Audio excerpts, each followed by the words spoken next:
This episode of Techno Buffalo is brought to you by Ting. What is Apple's CEO doing in Sun Valley? What is Amazon doing hiring a former Windows Phone executive to direct their App Store? And what is Microsoft doing filing patents that hint at not one, but multiple versions of their next generation Xbox? It's Friday the 13th, so we can just speculate wildly. Let's do it. It's Techno Buffalo's Rumor Roundup.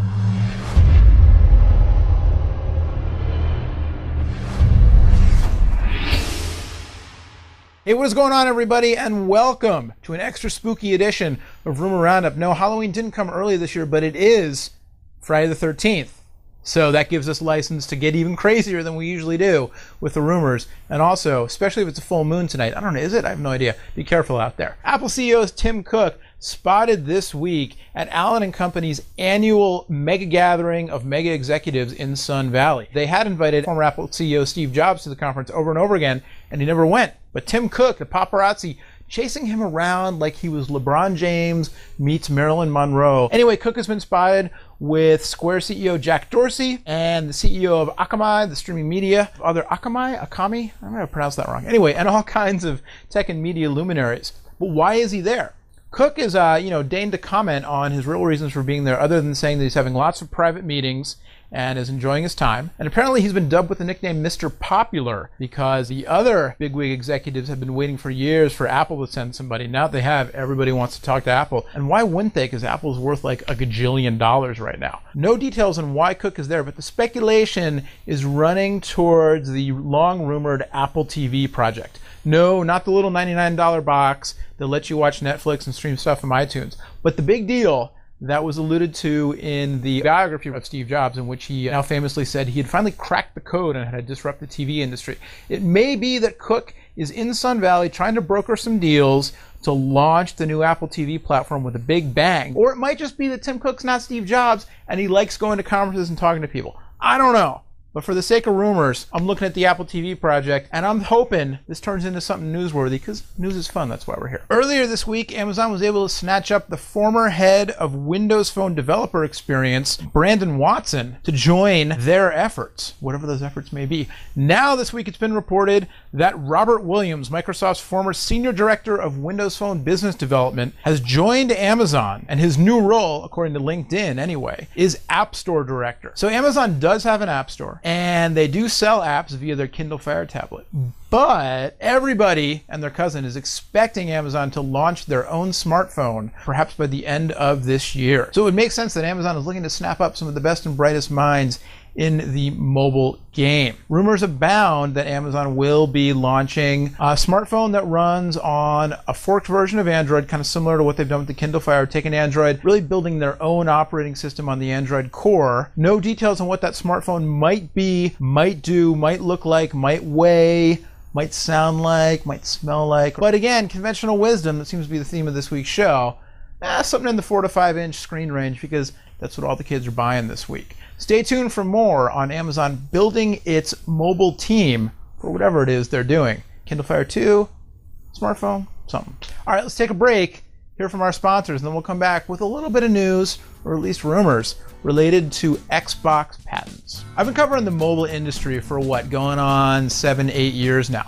When I first got into covering mobile, there was no iPhone. Smartphones weren't a big deal in the United States. It was all about the Nokia N series and the Sony Ericsson K series and Windows Mobile, not Windows Phone.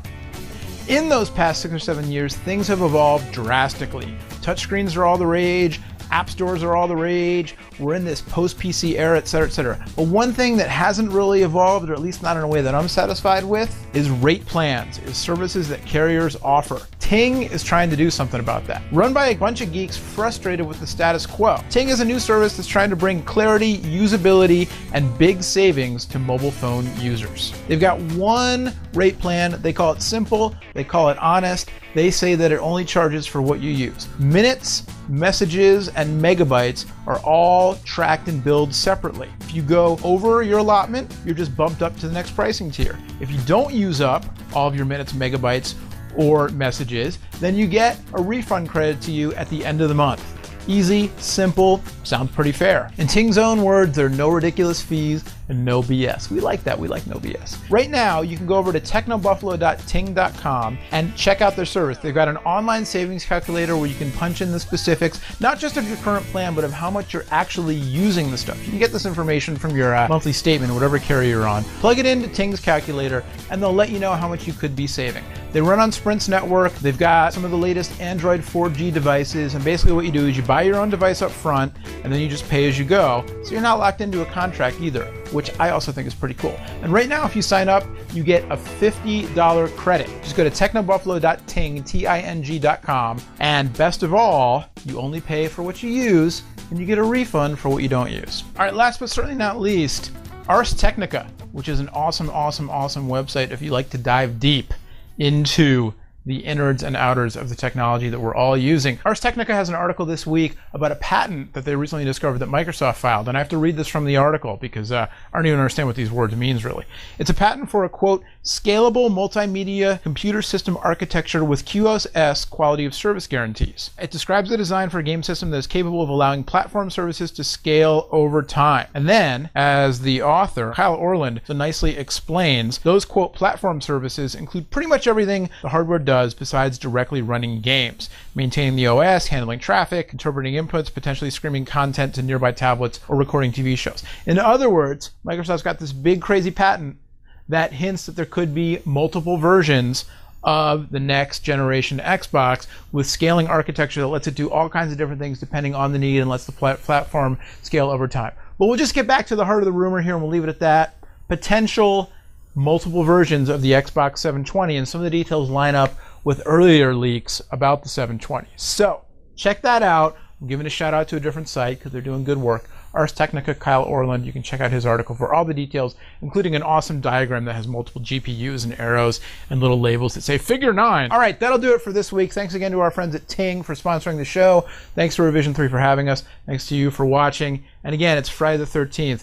So be careful. Things get crazy on Friday the 13th. We'll be back next week with an all-new edition of the Roundup, and of course, new episodes of Ask the Buffalo and What's the Apps. Revision 3, Techno Buffalo, 3 times a week. Until then, my name's Noah Kravitz. Thanks for watching. Have an awesome week. We'll see you later. Bye-bye.